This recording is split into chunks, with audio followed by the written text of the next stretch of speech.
Artificial ಇದ್ದಂಗೆ ಐತೆ natural.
ಮಾಡಿ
ಲೈವ್ ಮಾಡ್ಬೇಕು ಅವ್ರ ಪೇಜು ಶಾಂತಿನ ಸುತ್ತಾಗ್ತದೆ ಆದರೆ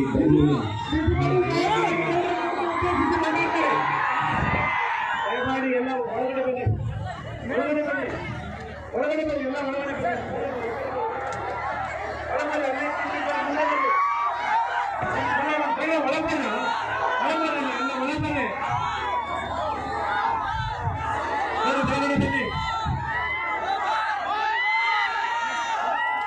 ಈ ದಿನ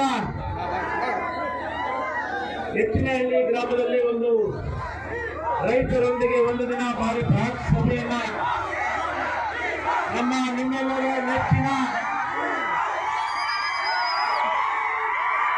ಭಾಷಾ ಸಾರಥಿ ಚಾಲೆಂಜಿಂಗ್ ಸ್ಟಾರ್ ಕುರುಕ್ಷೇತ್ರದ ಕೌರವ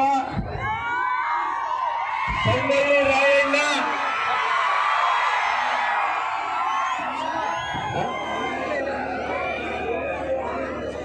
ಕನ್ನಡ ತಾಯಿಯ ಮಣ್ಣಿನ ಮಗ ನಮ್ಮ ಕೃಷಿ ಇಲಾಖೆಯ ರಾಯಭಾರಿ ಚಾಲೆಂಜಿಂಗ್ ಸ್ಟಾರ್ ದರ್ಶನ್ ಅವರು ನಮ್ಮ ಎತ್ತಿನಹಳ್ಳಿ ಗ್ರಾಮ ಪಂಚಾಯಿತಿಯ ರೈತರೊಂದಿಗೆ ಒಂದು ದಿನ ಕಾರ್ಯಕ್ರಮಕ್ಕೆ ಆಗಮಿಸಿದ್ದಾರೆ. ನಮ್ಮೆಲ್ಲರ ಪರವಾಗಿ ನಿಮ್ಮೆಲ್ಲರ ನೆಚ್ಚಿನ ಡಿ ಬಾಸ್ ದರ್ಶನ್ ಅವರನ್ನ ಆರ್ಥಿಕವಾಗಿ ತಮ್ಮೆಲ್ಲರ ಪರವಾಗಿ ಸ್ವಾಗತ ಮಾಡ್ತೀನಿ. ಅದೇ ರೀತಿ ನಮ್ಮ ನೆಚ್ಚಿನ ಮಾಜಿ ಶಾಸಕರು ಹಾಗೂ ಉಗ್ರಾಣ ನಿಗಮದ ಅಧ್ಯಕ್ಷರು ಆದಂತ UB ಬಣಕಾರ್ ಅವರನ್ನು ಕೂಡ ತಮ್ಮೆಲ್ಲರ ಪರವಾಗಿ ಸ್ವಾಗತವನ್ನು ಬಯಸ್ತೀವಿ. ವೇದಿಕೆ ಮೇಲೆ ಗಣೇಶಪ್ಪ ಪಾಟೀಲ್ ಮತ್ತು ಬಸವರಾಜ್ ಇದ್ದಾರೆ. ಹಾಗೆ ನಮ್ಮ ಎಲ್ಲ ಮುಖಂಡರು ಇಲ್ಲಿದ್ದೀರಿ. ಎಲ್ಲರ ಹೆಸರು ಹೇಳಕ್ಕೋಗಲ್ಲ, ದಯಮಾಡಿ ಅನ್ಯತಾ ಭಾವಿಸಬಾರದು. ಸುತ್ತಮುತ್ತಲ ಗ್ರಾಮಗಳಿಂದ ಪಂಚಾಯತಿ ಅಧ್ಯಕ್ಷರು, ಸದಸ್ಯರು ಮತ್ತು ಎಲ್ಲ ಧುರೀಣರು, ದರ್ಶನ ಅಭಿಮಾನಿಗಳು ಬಂದಿದ್ದೀರಿ.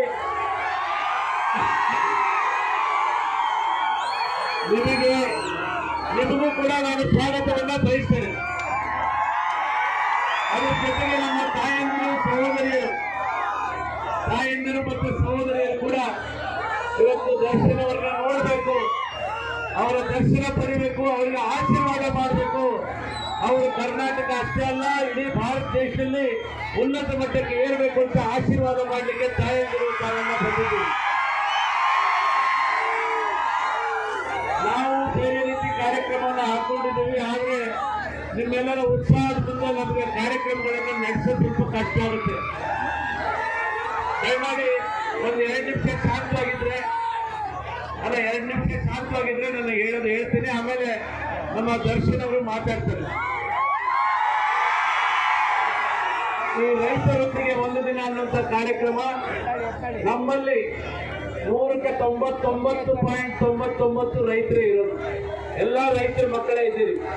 ಈ ಕಾರ್ಯಕ್ರಮವನ್ನ ನಾನು ಕೃಷಿ ಸಚಿವನಾದ ಮೇಲೆ ಪ್ರಾರಂಭ ಮಾಡಿದ್ದು ಕಳೆದ ವರ್ಷ ನವೆಂಬರ್ 14ಕ್ಕೆ KR-ಪೇಟೆ ಮಂಡ್ಯ ಜಿಲ್ಲೆಯ ಬಡವನಕೋಡಿಯಲ್ಲಿ ಪ್ರಾರಂಭ ಮಾಡಿ ಹುಟ್ಟುಹಬ್ಬವನ್ನ ಮಾಡಿಕೊಳ್ಳೋದ್ರೆ ಅರ್ಥ ಇಲ್ಲ. ರೈತರೊಂದಿಗೆ ಒಂದು ದಿನ ಕಳೆಯಬೇಕು, ರೈತರ ಸಮಸ್ಯೆಗಳನ್ನ ಕೇಳಬೇಕು, ಕರ್ನಾಟಕ ಸರ್ಕಾರದ ರೈತರಿಗೆ ಇರುವಂತಹ ಸೌಲಭ್ಯಗಳನ್ನ ತಿಳಿಸ್ಕೊಡ್ಬೇಕು ಅಂತೇಳಿ ಪ್ರಾರಂಭ ಮಾಡಿ 11 ಜಿಲ್ಲೆಯನ್ನ ಮುಗಿಸಿ ಒಂದು 12 ಜಿಲ್ಲೆ ನಮ್ಮ ಹಾವೇರಿ ಜಿಲ್ಲೆಯ ಹಿರೇಕೆರೂರು ತಾಲೂಕಿನಲ್ಲೇ ಮಾಡಬೇಕು ಅಂತ ಮಾಡಿದ್ದೀವಿ. ಅದಕ್ಕೆ ನಮ್ಮ ದರ್ಶನ್ ಅವರು ಯಾವಾಗಲೂ ನಮ್ಮ ರಾಯಭಾರಿ ಆದ್ಮೇಲೆ ಹೇಳ್ತಿದ್ರು, ನಾನು ಇಂಥ ಕಾರ್ಯಕ್ರಮದಲ್ಲಿ ಭಾಗಿಯಾಗಬೇಕು ಅಂತ. ನಾನು ನಮ್ಮ ತಾಲೂಕಲ್ಲೇ ಮಾಡೋಣ ಅಂತ ನಾನು ಯೋಚನೆ ಮಾಡಿದೆ.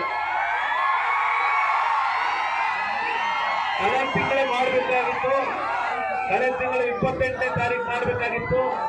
ಆದ್ರೆ ನನಗೆ ಒಂದು ಭಯ ಇತ್ತು, ಎಲ್ಲ ಹೊಲಗಳಲ್ಲಿ ಬೆಳೆ ಇತ್ತು. ನೀವೆಲ್ಲ ಸಾಗರ ಗ್ರೂಪಲ್ಲಿ ಬಂದಾಗ ಬೆಳೆಗಳು ಹಾಳಾಗ್ಬಿಡ್ತದೆ ಅಂತೇಳಿ ಸ್ವಲ್ಪ ಬೆಳೆಯೆಲ್ಲ ಕೊಯ್ಕೊಳ್ಳಿ ಅಂತೇಳಿ ಕೊಯ್ದ ಮೇಲೆ ಈ ಕಾರ್ಯಕ್ರಮವನ್ನ ನಾವು ಪ್ರಾರಂಭ ಮಾಡಿದ್ದೇವೆ. ಈಗ ಒಂದೇ ಒಂದು, ಈಗ ರೈತರು ಏನಿದ್ದೀರಿ, ನಾವೇನು ಒಂದೊಂದು ಬೆಳೆಗಳನ್ನ ಬೆಳಿತೀವಿ, ಆ ಬೆಳೆ ಪದ್ಧತಿಯಲ್ಲಿ ಸ್ವಲ್ಪ ಸಮಗ್ರ ಬದಲಾವಣೆಯನ್ನು ಮಾಡ್ಕೋಬೇಕು. ಇವತ್ತು ಸಮಗ್ರ ಕೃಷಿ ನೀತಿಯನ್ನು ಅಳವಡಿಸಬೇಕು. ಒಂದು ಬೆಳೆ ಜೊತೆಗೆ 4-6 ಬೆಳೆಗಳನ್ನ ಬೆಳೆದ್ರೆ 1-2 ಬೆಳೆ ಕೈ ಕೊಟ್ರೆ ಇನ್ನೊಂದು 2-3 ಬೆಳೆ ರೈತರ ಕೈ ಹಿಡಿತದೆ. ಆ ನಿಟ್ಟಿನಲ್ಲಿ ತಾವೆಲ್ಲ ಮಾಡಬೇಕು. ಅದ್ರ ಜೊತೆಗೆ ಉಪಕಸಬುಗಳು, ಇವತ್ತು ಇಲ್ಲಿ ಹಸುಗಳನ್ನು ನಾವು ಕೊಟ್ಟಿದ್ದೀವಿ. ಎತ್ತಿನಲ್ಲಿಗೆ ವಿಶೇಷವಾಗಿ 80 ಆಕಳುಗಳನ್ನ ಕೊಟ್ಟಿದ್ದೆ ನಾನು ಹೋದ ವರ್ಷ. 80 ಆಕಳಿಂದ ಸುಮಾರು ಇವತ್ತು ನಮಗೆ 2,40,000 ಲೀಟರ್ ಹಾಲು ಒಂದು ತಿಂಗಳಿಗೆ ಜಾಸ್ತಿ ಆಗಿದೆ. ಅದು ರೈತರ ಆದಾಯವನ್ನು ದ್ವಿಗುಣಗೊಳಿಸುತ್ತ ರೀತಿಯಾಗಿದೆ.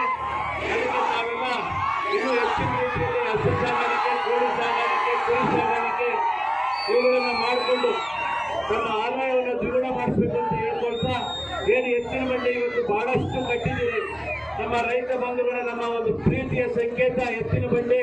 ಅದನ್ನೆಲ್ಲ ನೀವು ಶೃಂಗಾರ ಮಾಡಿ ನೋಡಿದ್ರೆ ದರ್ಶನ್ ಅವ್ರ ಮೇಲೆ ಎಂತ ಪ್ರೀತಿಯನ್ನ ಇಟ್ಕೊಂಡಿದ್ದೀರಿ, ಕೃಷಿ ಮೇಲೆ ಎಂತ ಪ್ರೀತಿಯನ್ನ ಇಟ್ಕೊಂಡಿದ್ದೀರಿ ಅನ್ನೋದು ಅರ್ಥ ಆಗ್ತಿದೆ. ಅದಕ್ಕೆ ಅವ್ರನ್ನೆಲ್ಲ ತಮ್ಮೆಲ್ಲರ ಪರವಾಗಿ ನಾನು ಸ್ವಾಗತ ಮಾಡಿ ಒಂದು 2 ನಿಮಿಷ UV ಬಣಕಾರ್ ಅವರು ಕೂಡ ತಮ್ಮನ್ನು ಉದ್ದೇಶಿಸಿ ಮಾತಾಡ್ತಾರೆ.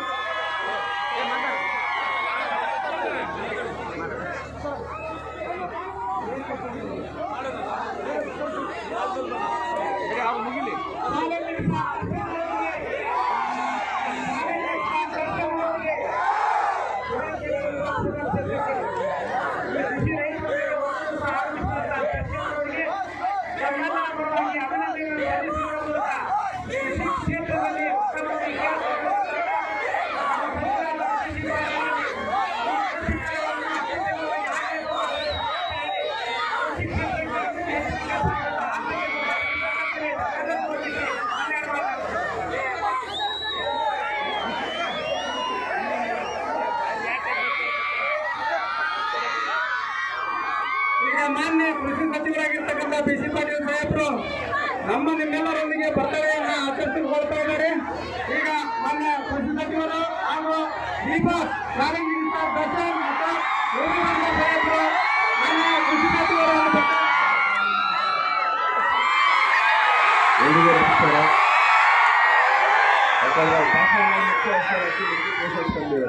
ಆದ್ರೆ ಒಂದು ಇವತ್ತು ನಮ್ಮ ಕಾಕ 40ನೇ ವರ್ಷದ ಹುಟ್ಟುಹಬ್ಬ. ನಮ್ಮ ಕೃಷಿ ಸಚಿವರು BC ಪಾಟೀಲ್ ನಾವು ಕಾಕ ಹೇಳ್ತೀವಿ ಪ್ರೀತಿಯಿಂದ. ಅವರ ಹುಟ್ಟುಹಬ್ಬ, ಅವ್ರು ಮಾಡ್ತಿರೋ ಕೆಲಸ, ನೀವು ಅವ್ರಿಗೆ ತೋರಿಸ್ತಿರೋಂಥ ಪ್ರೋತ್ಸಾಹ, ಆಶೀರ್ವಾದ ಸದಾ ಹೀಗೆ ಇರಲಿ. ಆದರೆ ದಯಮಾಡಿ ಇಲ್ಲಿ ಗಾಡಿ ಕಟ್ಟೋರ್ಗೆ ಎಲ್ರಿಗೂ ಒಂದು ಕೇಳ್ಕೊಳ್ತೀನಿ ನೋಡಿ, ಎತ್ತುಗಳು ಬೆದರ್ತಾ ಇದ್ದಾವೆ, ಇಷ್ಟು ಜನ ಮಕ್ಕಳಿರ್ತಾರೆ, ಆಟ ಹೋಗಿ ಹುಡುಗಾಟ ಆಗೋಗುತ್ತೆ. ಆಮೇಲಿಂದ ಅದನ್ನ ಇನ್ನೊಬ್ರು ಯಾರೋ ಬೆನಿಫಿಟ್ ತಗೋತಾರೆ. ದಯಮಾಡಿ ಆಮೇಲೆ ಇನ್ನೊಂದು ಚಿನ್ನ, ನೀವು ಇಲ್ಲಿ ಕಿಸ್ಕೊತಾ ಇದ್ರಲ್ಲ ಚಿನ್ನ ಇರೋಚಿನ ಅಲ್ಲಿ ಅಲ್ಲಲ್ಲ ಪ್ರೀತಿ ಅಭಿಮಾನ ಇರಲಿ. ಒಬ್ರು ಮಾತಾಡ್ಬೇಕಾದ್ರೆ ನೀವು ಆ ಥರ ಮಾಡ್ತಾ ಇದ್ದಾಗ ಅದು ನೀವು ಅಲ್ಲಿ ಇಲ್ಲಿಗೆಲ್ಲ ಅವಮಾನ ಮಾಡೋದು, ನನಗೂ ಅವಮಾನ ಮಾಡ್ದಂಗೆ ಅದು. ನಾನು ಇಟ್ಟಿದ್ದೀನಿ ಅವ್ರು ಮಾತಾಡ್ ಮುಗಿಸಿದ್ರೆ ನಾನು ಮಾತಾಡ್ತೀನಿ. ನೀವು ಅವ್ರು ಮಾತು ಕೇಳಿದ್ರೆ ಬರೀ ಕಿಸ್ತಾ ಇದ್ರೆ ಓ ಅಂತಂದ್ರೆ 2 ನಿಮಿಷ ಥ್ಯಾಂಕ್ ಯು ಹೊಲ ಅಂತ ಅಂದ್ಬಿಟ್ಟು ಅನ್ಪಾಡಿ ಮಾಡೋದು ನಿಮಗೂ ಬರೋದಿರುತ್ತಾ ಅಲ್ವಾ? ಎಲ್ಲ ಇವತ್ತು ಒಂದೆಲ್ಲ ಅದ್ಭುತ ವಾತಾವರಣ ಮಾಡಿದ್ದೀರಾ. ನಮ್ಮ ಜೋಸೆಫ್ ಪಾಟೀಲ್ ಅವರು ಹುಟ್ಟುಹಬ್ಬವನ್ನು ತುಂಬಾ ಚೆನ್ನಾಗಿ ಆಚರಿಸ್ತಾ ಇದ್ದಾರೆ. ಎಲ್ಲ ನೋಡ್ಬೇಕಂತ ನಮಗೂ ಆಸೆ, ಆದ್ರೆ ಖಂಡಿತ ಈ ಕ್ರೌಡಲ್ಲಿ ನಾವು ಹೋಗೋದ್ರೆ ಅದಕ್ಕೆ ತೊಂದರೆ ಆಗುತ್ತೆ. ಆದ್ರಿಂದ ನೀವು ಪ್ರೀತಿ ಪ್ರೋತ್ಸಾಹ ಬೆಂಬಲ ಅವ್ರ ಮೇಲೆ ಸದಾ ಹೀಗೆ ಇರಲಿ ಅಂತ ಕೇಳ್ಕೊಳ್ತೀನಿ. ಎಲ್ರಿಗೂ ಧನ್ಯವಾದಗಳನ್ನ.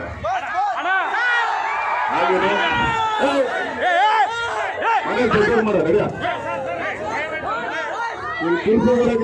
ಸ್ವಲ್ಪ ಹಾಗೇನೆ ದಯಮಾಡಿ ಸರ್ಕಾರದಲ್ಲಿ ರೈತರಿಗೆ ತುಂಬಾನೇ ಸೌಲಭ್ಯಗಳಿದೆ, ಅದನ್ನ ಹೇಗೆ ಅಳವಡಿಸ್ಕೋಬೇಕು ಅಂತ ನಿಮ್ಮ ಹಳ್ಳಿಲಿ ಅದಕ್ಕೆ ಸಂಬಂಧಪಟ್ಟ ಅಧಿಕಾರಿ